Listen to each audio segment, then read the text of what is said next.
Good morning friends, good morning তোমাদের সবাইকে। তোমরা সবাই কেমন আছো? আমি মোটামুটি আছি, খুব ভালো না থাকলেও আছি। তো আজকে দুদিন পর আমি ছাদে এলাম। দুদিন ধরে একটু শরীরটা খারাপ ছিল, তাই আসতে পারিনি। তো গাছে সব জল দেওয়া হয়ে গেছে।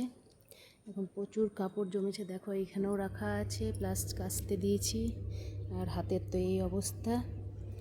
যাই হোক, এখন এগুলো রেডি করতে হবে। আর আজকে দেখো কেমন অবস্থা, যে ছাদে হনু এসেছিল, হনুমান এসে সব কিছু আমার লন্ডভন্ড করে দিয়ে চলে গেছে। দেখো গোলাপের উপরে ওদের কিসের যে এত রাগ, দেখো কি অবস্থা করেছে আমার গোলাপ গাছটাতে, পুরো ভেঙে দিয়েছে। এত সুন্দর সাদা গোলাপের ছিল।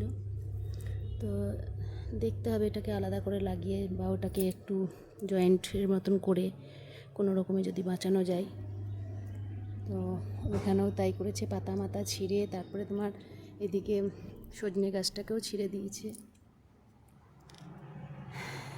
টাটা, আজকের মতন।